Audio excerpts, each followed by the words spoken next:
You've got until sundown to fix that engine. After that, I start making calls you don't want me to make. The man who said it wasn't shouting, he didn't need to. Slade Worrow stood 6'2" with the kind of stillness that comes from never having been told no twice in a row, and the flathead engine he just dropped on the workbench at Petra Voss's garage had already broken 3 other shops across 2 counties. 3 experienced mechanics had handed it back. One of them had stopped answering Slade's calls entirely.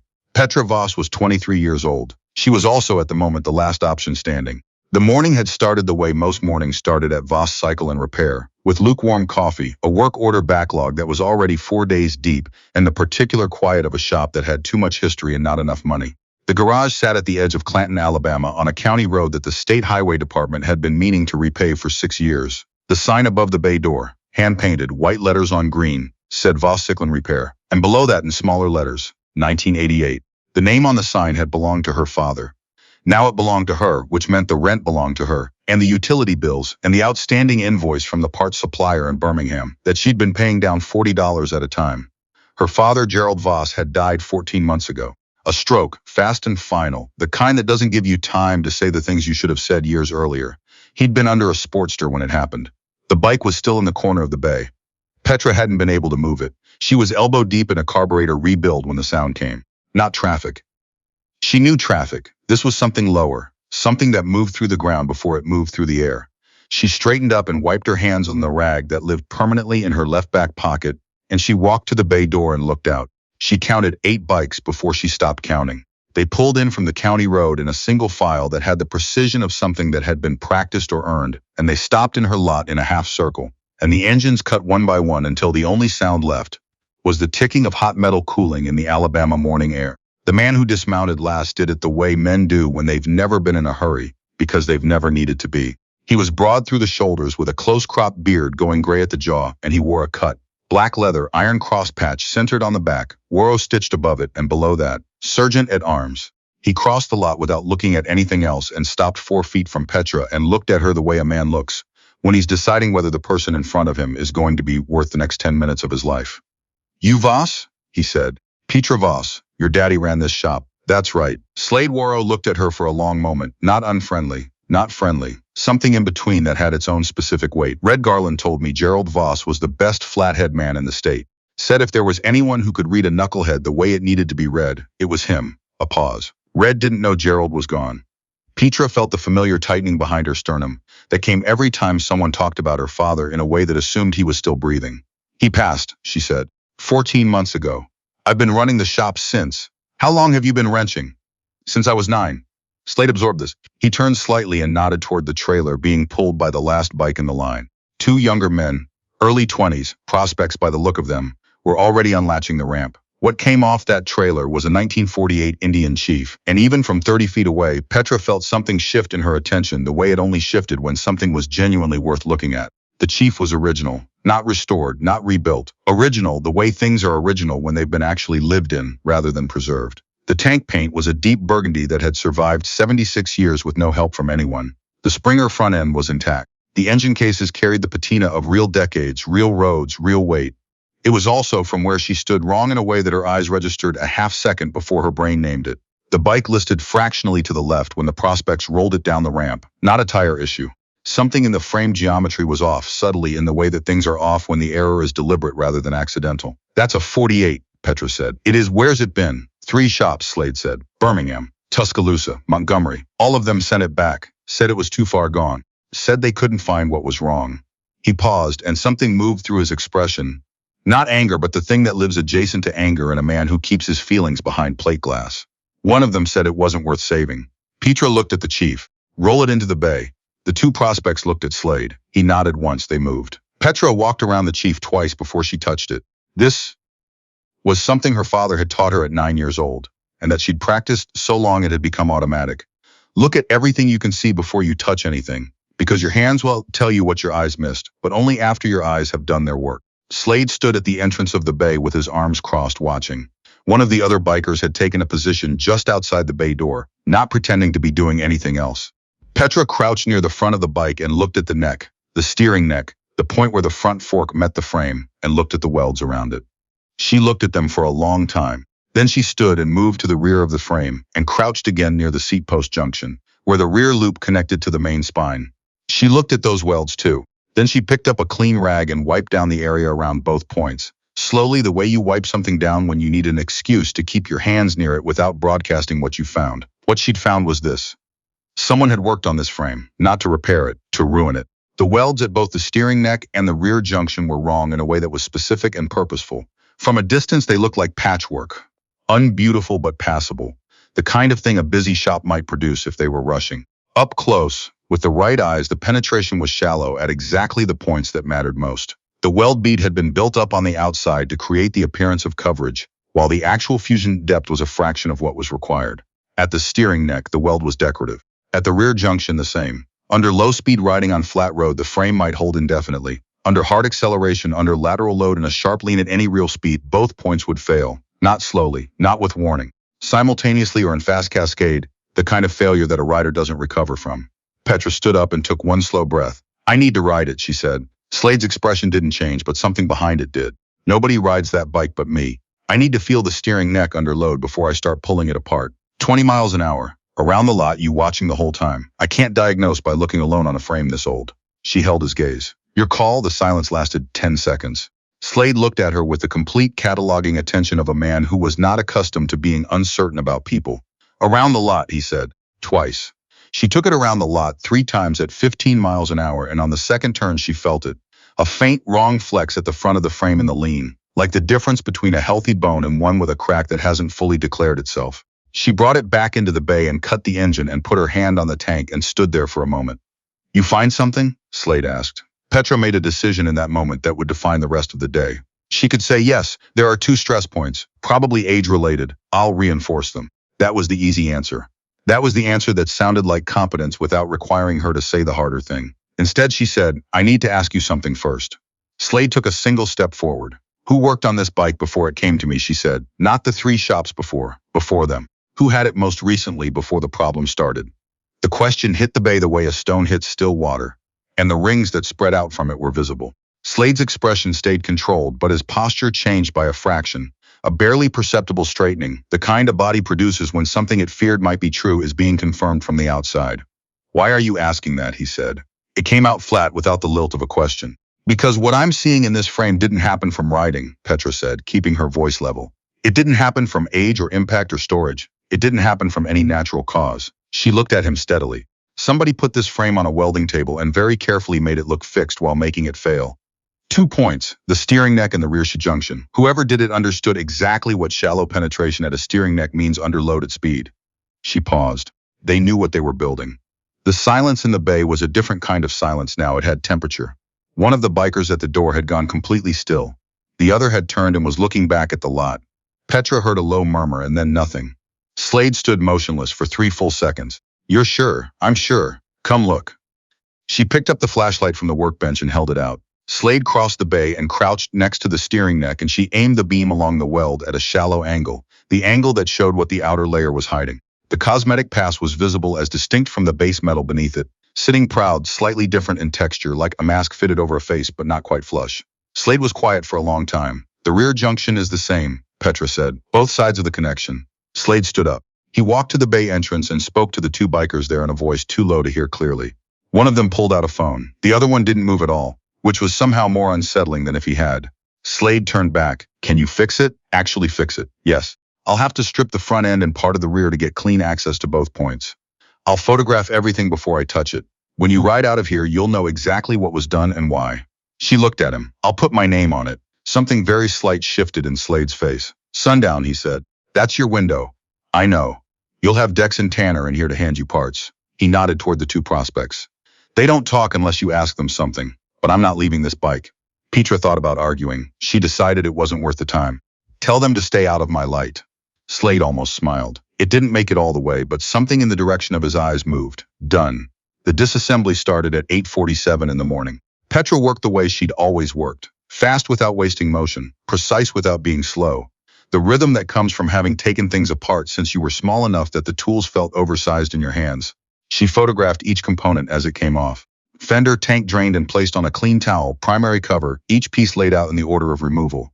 Dex and Tanner, the prospects, were quiet and efficient and learned fast what she needed without being told twice.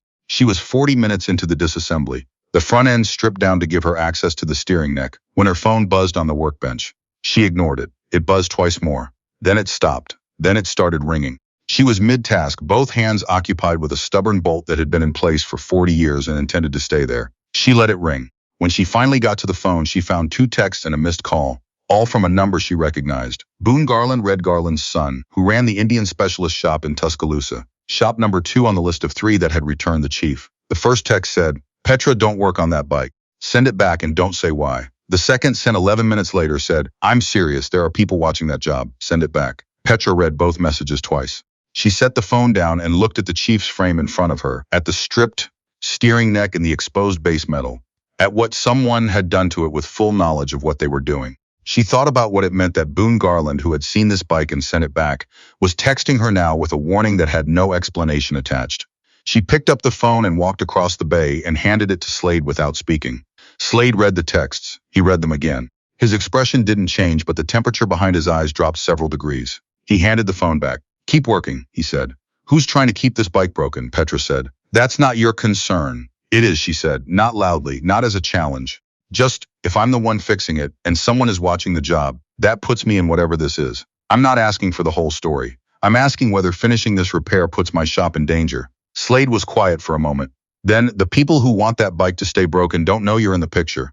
Boone Garland found out you had it through his own channels. He's scared for you, not working against you. The risk to your shop comes from one direction only." He held her gaze. "From me, if the bike doesn't get fixed right, finish the work." Petra stood there. She thought about her father, who had told her once, "You don't get to pick when the hard thing walks through the door. You only get to pick what you do when it does." She thought about the parts supplier invoice in the desk drawer. She thought about the rent due in 9 days. She walked back to the workbench, picked up her torch, pulled down her helmet, and got to work. The MIG welder at Voss Cycle and Repair was 20 years old and had been maintained with the kind of attentive stubbornness that Gerald Voss had applied to every piece of equipment in the shop.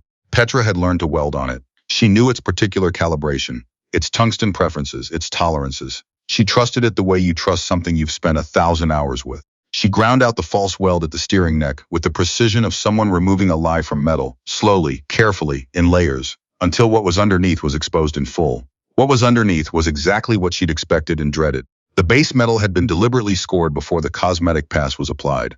Fine grooves, barely visible without magnification, cut in a pattern that would accelerate fracture propagation under stress load. This wasn't carelessness. This wasn't a mistake. This was engineering applied in reverse. Someone who understood how metal fails, using that knowledge to make metal fail at a specific moment, in a specific way, with a specific rider aboard. She laid her first pass and it was clean. The bead ran smooth, penetration correct, fusion line solid where new metal met old. She watched it the way her father had taught her to watch it, with total attention, nothing else permitted in the circle of that light. Dex was holding a flashlight at the angle she'd shown him without being asked. Tanner had the filler supply positioned within reach without crowding her light. Both of them had figured out their jobs in the wordless way that people figure out their jobs when they're paying attention. Slade hadn't moved from his position near the bay entrance. He watched with the unbroken stillness of a man who had decided that patience was not weakness, but the most efficient use of waiting. Petra finished the first pass, lifted the helmet, checked the bead with the magnifying loop she kept clipped to the welding cart, pulled the helmet back down and ran the second pass, then the third. When she lifted the helmet after the third pass, she gave herself 4 seconds of satisfaction and moved to the rear junction. "Steering neck is done," she said. "Better than factory. Moving to the rear. Time," Slade said. Petra looked at the clock above the bay door, 10:43. She had roughly 6 hours to sundown. The rear junction was worse to access than the steering neck. The geometry of a 48 Chief's rear loop put the junction at an angle that required her to approach it from 2 positions to get full coverage, which meant repositioning the partially stripped frame twice. Dex held the frame section in a position that was clearly uncomfortable for the full duration of the second pass, and when she finally told him he could put it down, he set it down carefully and then shook his arm out from the shoulder with the expression of a man discovering muscles he'd previously been unaware of. "That's brutal," he said, not quite to himself.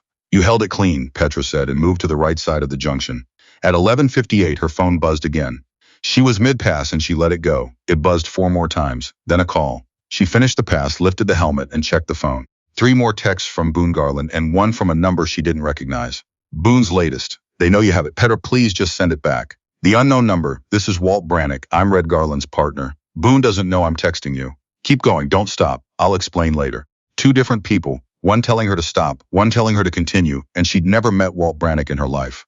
She walked to Slade and showed him both messages. He read them. He made a call that lasted 18 seconds. She heard only his side. "It's moving faster than I thought.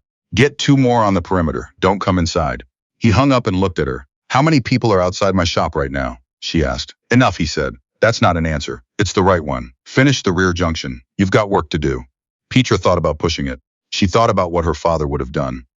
The answer came to her clearly, the way his voice came to her sometimes when the shop was quiet and she was working alone. The noise outside the work is always louder than it deserves to be.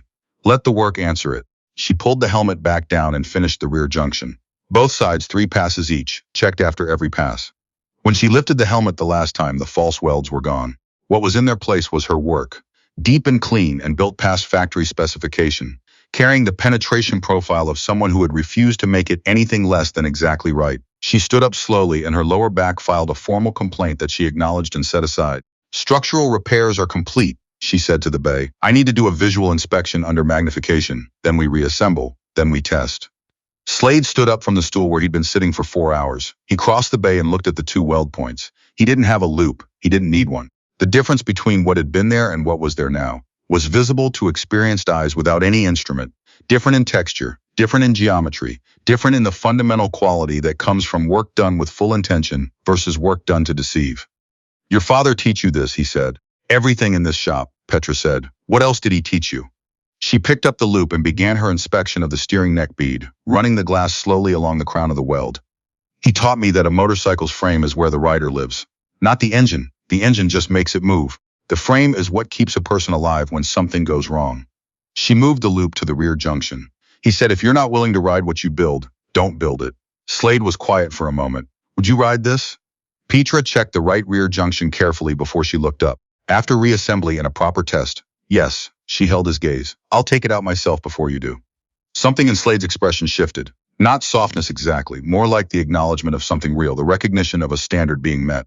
"Gerald said the same thing about every bike he ever worked on." "I know," Petra said. "He told me." Reassembly began at 12:22. Petra worked faster now because the precision work was behind her and she knew the chief's anatomy in the specific way you know things you've spent hours inside. Dex and Tanner worked without being asked twice, anticipating her next move with the competence of people who had been watching closely enough to understand what was coming. She was torquing the last fastener on the front end at 1:15 when the knock came. Not at the bay door, at the side door, the one that connected the bay to the small office her father had built in 1994, and that now served as her filing room, her break room, and the place where she went to sit, with the stack of bills that never seemed to get smaller. She looked at the door. She looked at Slade. "Expecting someone?" Slade said, "No." Slade was on his feet before she finished the word. He crossed to the side door and stood to the left of it and said loudly, "Who is it?" A voice came through, male, older, with the particular tension of someone who is trying to sound calm and not quite getting there. "My name is Harlan Pruitt. I'm a machinist out of Anniston. I came through the back lot." A pause. "I need 5 minutes with the mechanic working on the Worrow bike. I'm not armed. I know who put those welds in the frame, and you need to hear it before sundown." The silence in the bay after that was absolute. Dex and Tanner had both stopped moving. Petra set down the torque wrench slowly and deliberately. Slade looked at her. She gave the smallest shrug she could manage. "Your call." He opened the door. Harlan Pruitt was somewhere in his early 60s, built solid in the way of men who have worked with their hands their whole lives. He wore a plain canvas jacket, dark jeans, no cut, no patches. His eyes moved through the bay quickly and systematically, and settled on Slade with something that was not quite fear and not quite guilt, but contained unmistakable elements of both. "You've got 4 minutes, Slade said. "Talk." Pruitt looked at the chief, mostly reassembled, both weld points visible, and something moved across his face. Relief, Petra thought, like a man who had been bracing for worse and hadn't found it. "You actually fixed it," he said, looking at her. 3 minutes 50, Slade said. Pruitt pulled his attention back. "The man who worked on your frame before those 3 shops. His name is Curtis Ballard. He runs a machine shop in Gadsden. He's done fabrication work for your network before. 2 or 3 jobs, nothing structural. He was contacted about the chief by someone in your organization who told him it was authorized maintenance, that you'd approve the work. Ballard's good at what he does, but what he was told to do and what he actually built." Pruitt stopped. "He was told the goal was to make the frame look repaired while making sure it would fail at speed." The temperature in the bay dropped. Slade had gone very still. "Who gave Ballard the authorization?" Pruitt hesitated. 2 seconds. Loaded. "I can't say that name in front of." He glanced at Petra. "Say it," Slade said. His voice was quiet in the particular way that very controlled things are sometimes quiet. Another pause. I connected Ballard to the work, Pruitt said. I didn't know what he was being asked to do. I thought it was legitimate frame reinforcement. Someone told me it was a charter maintenance job and asked me to pass the referral to a shop that could do it quietly. I was the link. He met Slade's eyes. I'm here because Ballard told me what was actually in those welds 2 weeks ago, and I've been trying to decide what to do about it since. I'm telling you now because it's the right thing and because I've chosen which side of this I'm on. He said a name. Petra didn't recognize it. Slade did. One muscle in his jaw moved. A fractional contraction. Less than a second, controlled back into stillness immediately. But she had been watching. You're sure, Slade said. Ballard told me directly. He's scared. He built something that was supposed to kill a man and he's known it for 2 weeks. You've got 30 seconds, Slade said. Finish. I came here because the mechanic you've got working on this is now in the picture whether she wanted to be or not. Red Garland found out she had the bike. So did someone else. Pruitt looked at Petra. The person who ordered this job doesn't know you specifically, but they know the bike is being fixed. They were counting on all 3 shops sending it back. You not sending it back is a problem for them. Petra stood at the workbench and kept her expression neutral and thought, this is not about a motorcycle. The chief was the instrument. Whatever was moving through this garage today had been building inside Slade Worrow's network for longer than she'd known his name, and the frame welds were just the place it had surfaced. She thought this clearly and then set it aside and picked up the torque wrench and went back to work, because the bike wasn't finished and the clock had not stopped while Harlan Pruitt was talking. Slade spoke to Pruitt in a low voice for another 2 minutes. Petra didn't listen. When she heard the side door close, she looked up. Slade was standing in the center of the bay, looking at the chief with the expression of a man who has just received information that reorganizes his understanding of recent events and is processing it fast and quietly. Is it ready to test? He said. 10 more minutes. Take 10 minutes. When she finally looked up and said, it's ready, she meant it. She'd checked every fastener, every connection, every component she'd touched. She pulled her own helmet off the hook by the bay entrance. It had been her father's, a full face with a scuff on the left side from a drop in 2019, and put it on. I'm taking it out to the county road, she said. A mile each direction at real speed. I told you I'd ride it myself before you do, and I'm doing that the right way, which means highway load on a straight section, not a parking lot circle. I need to verify both weld points under actual stress. She looked at Slade. You can have someone behind me the whole time. Slade looked at her for 4 seconds. Tanner, he said. Stay with her. Give her room. Tanner nodded and moved for the door. Petra rolled the chief out into the Alabama afternoon, kicked it to life on the 3rd try, and sat with it for a moment before putting it in gear. The engine settled into the particular voice that Indian engines have. A sound that is older and somehow more deliberate than modern engines. Like something that was built when people had more patience with the relationship between fire and steel. She thought about her father, who had worked on 3 chiefs in the time she'd been in this shop, and who had talked about them with the specific affection that mechanics develop for machines that reward patience. She put it in gear and rode. The chief tracked straight. The steering neck, which had been engineered to wobble and then catastrophically surrender, was solid. In the first quarter mile, Petra felt the front end and it was correct. She built to 45 on the straightaway and the bike held, planted and planted, the frame carrying the load the way a frame is supposed to carry it. Absorbing, distributing, responding. The rear junction held perfectly. No flex, no shimmy. No harbinger of the failure that had been waiting inside this machine for whoever rode it without knowing. She rolled back into the lot at 2:12 in the afternoon. Tanner pulled up behind her. Slade was standing at the bay entrance. Petra pulled off her helmet. It's clean, she said. Better than it was built. Both points are solid. You can have them verified by any certified inspector in the state. Slade walked forward and put his hand on the tank and stood there. Something moved to his face, not grief, not relief, but the particular thing that comes when a man fully understands how close something came. The precise distance between the morning he would have ridden this bike onto the highway and the morning he hadn't. What do I owe you? He said. Petra looked at him. She thought about the invoice she'd been planning to write. Parts and labor, her standard rate, the same number she charged everyone regardless of who they were. She thought about 9 days to the rent payment. She thought about what her father would have charged. I'll write you an invoice, she said. Parts and labor, my standard rate. I don't adjust for the job. Slade looked at her for a long moment. Then he reached into his cut, pulled out a phone, and made a call that lasted 9 seconds. When he hung up, he said, Red Garland is coming. Dex and Tanner both reacted to that name in the same moment. Not loudly, just a shift in posture, a slight heightening of attention that told Petra everything she needed to know about the weight that name carried. She didn't know Red Garland.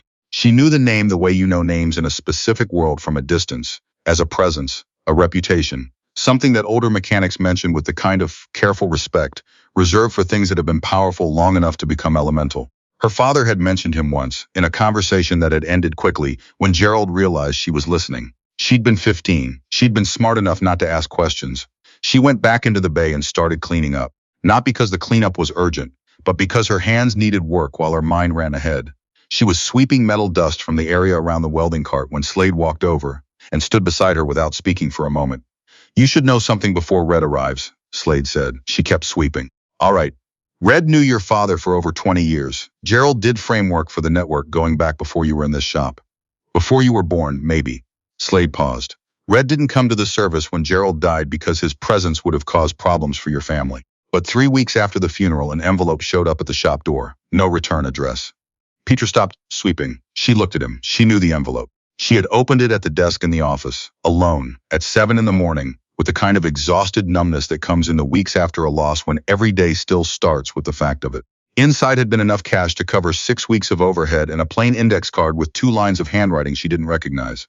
Gerald Voss was a man who did honest work. The shop that carries his name should survive him. She had kept the card. It was in the left-hand drawer of the desk that was now hers. "Red wrote that card," Slade said. Petra absorbed this. She set the broom against the wall. "Why are you telling me now?" "Because when he gets here, you need to understand who you're talking to, not just what. He's going to want to hear everything you found in that frame in your own words directly." He paused. "I believe you're straight. I've believed it since the moment you handed me that phone instead of pretending the texts hadn't come. But I'm not Red Garland, and what he decides to do next might depend entirely on whether he believes the same." "I don't know anything outside the metallurgy," Petra said. Slade almost smiled again, and this time it made it slightly further than before. "Good. Say exactly that if he asks." Outside, one of the bikers from the perimeter knocked twice on the bay door frame and said, 15 minutes. Slade straightened. "Clean yourself up, not for his sake, for yours." Petra looked down at herself, welding jacket black with carbon dust, jeans that had seen better months, hands that were going to require 3 passes with the orange pumice soap before they looked like hands. She went to the utility sink at the back of the bay and worked on her hands and thought about her father, who had always cleaned up before a significant conversation. "Not for appearances," he'd said, "for the work. You clean up because the work deserves to be presented clean." She was drying her hands when Tanner said quietly from the bay entrance, "They're here." The sound was different from the morning. In the morning, 8 bikes had been loud in the way that 8 bikes are loud. This was more and quieter, not in actual volume, because the combined displacement of what was coming up the county road was enormous, but in the quality of the sound. Organized, deliberate. The difference between a crowd and something that knows exactly what it is. She walked to the bay entrance and stood next to Slade and looked out. She stopped counting at 35. The bikes filled her lot and overflowed it and lined the county road in both directions, still arriving. And the engines were cutting one by one in a wave that moved through the gathering like something ceremonial. The cuts she could see from the entrance told a story of tenure and position and geography. Chapter rockers from across the northern half of Alabama and into Georgia. People who had ridden hours for this, and they were quiet, all of them. Engines off, standing by their bikes in the particular silence of a large group assembled for something that matters. Petra stood in the entrance of her father's garage and felt the full weight of the day come down on her at once. Red Garland came through the lot the way certain people move through spaces, without forcing anything, without requiring anything, filling the available room with a completeness that left no question about where the center was. He was somewhere in his late 60s, with close-cropped white hair and the kind of face that had been weathered past handsomeness into something more durable. He moved without hurry and without performance, and the crowd arranged itself around his movement the way crowds arrange themselves around people who have earned that kind of gravity over a long time. He came into the bay and stopped. He looked at the chief. He looked at Petra. He looked at Slade. "Slade," he said. "Red." Red Garland walked to the chief and put his hand on the tank the way Slade had done, the way Petra herself had done when she rolled it in that morning, the gesture of acknowledgement, of paying attention to history. He stood there with his eyes closed for a moment, not for drama, but for himself. Then he opened them and looked at Petra. "You're Gerald's daughter?" "Yes, sir." "You fixed this?" "Yes, sir." He looked at the frame, specifically at the 2 weld points, both visible in the partly accessed sections of the reassembled bike. He bent close to the steering neck and looked at her weld from inches away, then moved to the rear junction. He took his time. Nobody spoke. When he straightened, he said, "Tell me what you found from the beginning," Petra told him. She kept it technical and precise and free of anything outside her expertise. She described the cosmetic welds and the scoring patterns in the base metal underneath them.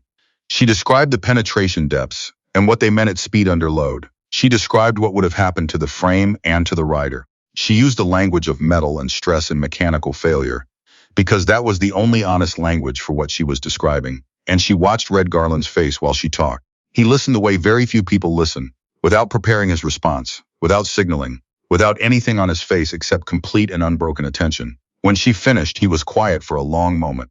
Then, you're 23 years old. Yes, sir. And you found what 3 other shops missed. They were looking for failure, Petra said. I was looking for the reason for failure. That's a different search. Red Garland looked at her for a moment. Gerald taught you that? Yes, sir. He nodded once slowly, then Pruitt came to you. It wasn't a question. She glanced at Slade, who gave the smallest nod. He came to the shop, she said. He named the person who ordered the work. I know the name, Red said, and his voice on those 4 words had a specific flatness to it, the sound of a door being closed. I've known it for 2 hours. I needed confirmation of the method before I moved. He looked at the chief. You're my confirmation. Petra felt the weight of that land on her. She was the technical evidence. The 23-year-old with grease that the orange pumice hadn't fully cleared from her knuckles, standing in her father's garage, the evidentiary foundation of something that was going to have consequences she would probably never fully see. Can I ask something? She said. Red looked at her. The 3 shops that sent the bike back, were they genuinely unable to find the problem, or were they warned off? Red considered this. Both. 1 shop genuinely didn't find it. 2 shops found anomalies and decided not to see them. They were contacted, told to return the bike and say nothing. And Boone Garland, Petra said. He texted me twice today telling me to send it back. I need to know if he found the problem and protected it, or if he was scared and trying to protect me. Something shifted in Slade's expression, a fractional widening that on another man would have been a jaw drop. Red looked at her for a long moment. That is a sharp question. It's a necessary one, she said.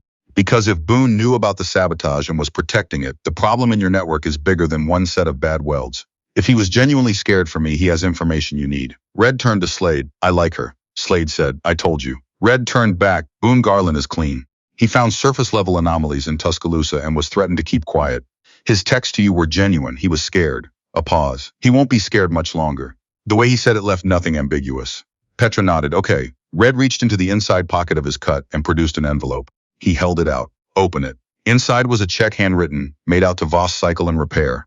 The amount was more than twice what she'd planned to put on the invoice. This is too much, she said. It's what the work is worth, Red said. Not to me, to the man whose life it saved. The invoice you write is your standard rate. This is different. This is from the network as acknowledgement.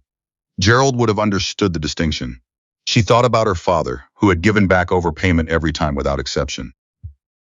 She thought about that, and she thought about 9 days to the rent, and she thought about 14 months of running this shop alone. And she made a decision she thought Gerald would have understood, even if he wouldn't have made it himself. She folded the envelope and put it in her jacket pocket. Thank you. Red nodded. Then I have something to ask in return. She waited. The network runs 11 motorcycles across 4 chapters in this region. They've been going to 3 different shops. None of those shops is yours. He paused. I didn't send work here after Gerald died because I wasn't sure the skill came with the building or left with the man. Today answered that question. He looked at her directly. I want to bring all 11 bikes to Voss Cycle and Repair. Primary service, exclusive maintenance agreement for the network's regional machines. That means you're the mechanic this organization depends on. It means accountability and obligation in both directions. Another pause. It also means this shop has guaranteed income and a network that will make certain nothing threatens it. The bay was completely quiet. Outside, past the entrance, the lot was silent. Petra thought about what she was being offered. Not just the money, though the money meant the difference between the shop surviving and the shop closing. She thought about what it meant to say yes in this particular room to this particular man. The obligation of it, the alignment of it, the permanence of it. She thought about her father, who had said yes to this network 20 years ago and had never, not once, not in any conversation she could remember, regretted it. She thought about the specific thing he'd told her 2 weeks before the stroke, in the shop in the late afternoon with the bay light turning orange. If Red Garland ever asks you for something, the answer is yes. Not because you're afraid of him, because he's earned it, and because the kind of person he asks is the kind of person who should say yes. Yes, Petra said. Red extended his hand. She shook it. Firm, brief, final. The kind of handshake that means a thing completely. One more question, Petra said. She wasn't sure she should ask it. She asked it anyway. The person who ordered the sabotage, what happens to them? Red looked at her. That's not your concern. I know, she said, but I identified the damage. I documented it. I can write a technical report that would stand as evidence of deliberate criminal tampering with a motor vehicle, with intent to cause serious bodily harm. That's a felony in Alabama. I'm telling you that because my father always told me the legal path is worth considering before any other one. The silence that followed was long and specific. Red looked at her with an expression that contained things her 23 years didn't have full vocabulary for. Slade was looking at the floor. The 2 older men who had come in with Red hadn't moved. Red said, your father said the same thing to me once. Different situation. Same principle. He paused. I didn't take his advice that time. I've thought about that particular decision more than I should have since. Then, write the report. Give a copy to Slade. Keep a copy. The rest is mine to handle. He walked out into the lot, and Petra watched through the bay entrance as the man moved through the gathered crowd toward the center of the parking area, and the crowd reorganized itself around him with the quiet gravity of a system that knew exactly where its center was. She went to the desk in the office and found the yellow legal pad in the top right drawer and a pen that worked on the second try. She wrote the technical report the way her father had taught her to document repairs: date, presenting condition, diagnostic findings, corrective action, verification results. Clean sentences, no embellishment, just the facts of what the metal had told her and what she had done about it. She was 5 paragraphs in when the side door opened without a knock. The man standing in the doorway was somewhere in his mid-40s, lean, wearing a cut with a chapter rocker she didn't recognize from a territory she couldn't immediately place. His eyes were working hard to seem relaxed. Petra Voss, he said. Yes, she said. She set the pen down slowly. Name's Owen Strick. I ride with the Gadsden chapter. He stepped into the office and pulled the door closed behind him. I need to talk to you before Red gets back inside. Red hadn't left the lot. She'd seen him from the bay entrance not 10 minutes ago. She said nothing. About Curtis Ballard, he said. And about what you put in that report. She felt the quality of the room change. Ballard works out of my chapter's territory, Strick said. He's not a member. He's been an associate fabricator for 4 years. The work he did on the chief, he was given a cover story. He thought he was doing authorized structural reinforcement. He didn't know what the welds were actually for. The scoring patterns in the base metal weren't accidental, Petra said. Whoever made those cuts understood the mechanics of stress fracture propagation. That's not someone who was confused about the purpose of the job. Strick's jaw tightened. Ballard is a good fabricator who asked too few questions. The intent behind the design, that came from somewhere else. You already know that. Ballard is the hand, not the head. Yes, she said. And the head is what Red is dealing with right now. She looked at him steadily. What exactly are you asking me? He was quiet for a moment, calculating. Your report characterizes what was in that frame. How you describe it, as deliberate criminal fabrication versus negligent workmanship, affects what happens to Ballard. There are people who would like it to read as negligence. There it was, plain, stripped of any possible misreading. A man in a cut was standing in her father's office asking her to soften her technical findings to protect someone who had built a death trap into a motorcycle frame. Petra picked up the pen. Get out of my shop, she said. The silence had physical weight. I'm asking you to. I heard what you're asking, she said. The answer is no. The report says what the metal said. I don't adjust findings for anyone's convenience. She stood up. She was not as tall as Strick, and she was 20 years younger, and none of that mattered. If you came in here without Slade's knowledge, you came because you're scared. That is not my problem to solve. Get out. Strick looked at her for 5 seconds, then 6. He was calculating the distance between what he wanted to do and what was wise. You're making a mistake, he said. I make my own mistakes, Petra said. I don't make them for other people. Strick went out the side door. The sound of it closing was loud in the small room. Petra sat down. She put the pen on the pad and waited for her hands to show the aftermath of the adrenaline. The fine tremor came about 40 seconds later, ran through her fingers for 10 seconds and was gone. She picked up the pen and kept writing. She was on the 7th paragraph when Slade appeared in the bayside doorway. Owen Strick just came through my lot, he said. His voice was very controlled. Tell me he wasn't in here. He was, Petra said. He asked me to characterize the frame damage as negligent workmanship rather than deliberate fabrication. I told him no and told him to leave. She looked up. You should probably know about it. Slade stared at her for 2 full seconds. Then he turned and spoke rapidly to someone in the bay, and she heard footsteps moving toward the lot entrance. She finished the report 12 minutes later, 7 pages. She read it through once, made 3 corrections, and went to the ancient copier in the corner, the one that her father had owned since 2001, and that required you to hold the paper feed tray slightly up and to the left while pressing start. She made 2 copies. One went in the desk drawer. One she folded into her back pocket. She carried the original into the bay. Red was there, so was Slade. And a third man she hadn't seen before, compact 60s with the watchful and systematic eyes of someone who had spent decades professionally assessing what people told him versus what was actually true. Petra held the report out to Red, 7 pages. Technical findings in the first 5. The last 2 are my professional assessment of the repaired frame's structural integrity, and my certification that the work meets or exceeds original factory specification at both repair points. Red took it. He looked at her, not at it. Slade told me about Strick. Yes, sir. Tell me exactly what he said. She told him word for word in the same order it had happened, without editorializing. When she finished, Red looked at the third man. Something passed between them. A confirmation of something already in discussion. This is Phil Sanner, Red said. He's a retired investigator out of Jefferson County. He works with the network on a consulting basis. He looked at Petra. I want you to give Phil a signed statement, everything you found in that frame. Everything, Strick said.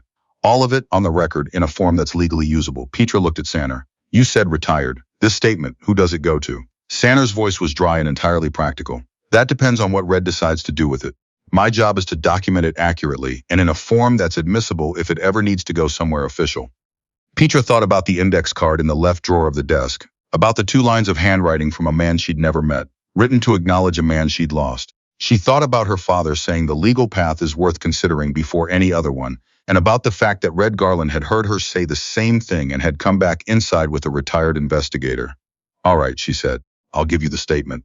Sanner produced a yellow legal pad, the same brand as the one in the desk drawer, which struck her as a strange small thing to notice, and uncapped a pen. Start from when the bike arrived, he said, this morning. Petra started from when the bike arrived. She talked for 20 minutes. Sanner wrote without interrupting, asking only 4 clarifying questions, all of them specific. The exact wording of Boone Garland's first text, the exact wording of Strick's request, the penetration depths she'd measured at the 2 repair points, the precise content of Harlan Pruitt's statement in the bay. Petra answered each one with the same precision she'd used all day. When she finished, Sanner read the statement back in full. She made 2 corrections and signed the last page. Sanner looked at the signature for a moment. Gerald Voss's daughter, he said. Not to her exactly, more to the room. Yes, she said. He capped his pen, folded the statement into his jacket, and looked at Red, who looked at Petra. You did good work today, Red said. It was the simplest thing he'd said all afternoon, and somehow the most complete. Petra didn't answer immediately. She looked at the chief in the center of the bay, her welds, visible at both points, which would outlast every other repair that bike had ever had, and would still be sound when every other component had been replaced twice over. I did what the work required, she said. That's all I know how to do. Red looked at her with an expression that contained things she would spend years trying to name accurately. He turned toward the bay entrance and the crowd reorganized itself around him, and he moved through it toward the center of the lot. Outside, a single engine started, then 2 more. Then the sound built bike by bike, engine by engine, until it filled the lot and rolled out over the county road and across the fields on both sides in a wave of displacement and mechanical voice that you felt before you heard it. Petra stood in the entrance of her father's garage, 23 years old, primary mechanic for the network's regional machines, keeper of her father's name on the sign above the bay door. And she felt for the first time in 14 months that the shop was going to be all right. The engines kept building. The convoy began to move. And somewhere in the lot, Red Garland was already on his way to the reckoning that this day had been building toward, since before Petra Voss had ever heard his name. The sound carried for a long time across the flat Alabama land, long after the last taillight had turned onto the highway, long after the lot was empty. Petra sat at the desk in the office with the door to the bay open and the overhead light on, writing the final lines of the technical report. When she was done, she read it through once more and set it on the desk and looked at it for a moment.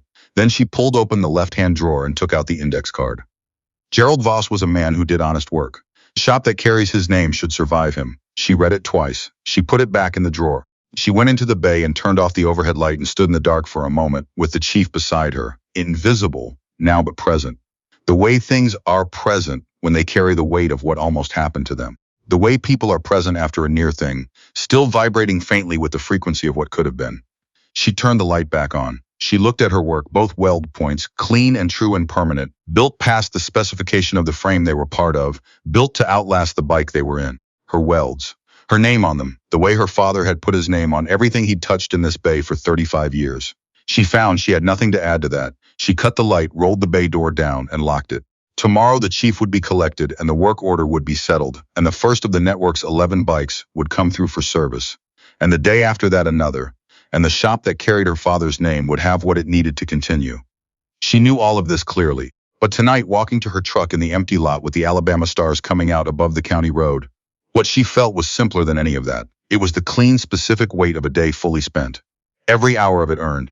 The kind of tired that comes from having done the thing the right way when doing it wrong would have been easier, and when the right way cost something, and when you paid that cost without flinching. Her father had known this feeling. She understood that now in her bones in a way she hadn't before today. She got in the truck, she sat for a moment. Through the windshield, the sign above the bay door caught the light from the road. Voss Sickly, 1988, she drove home.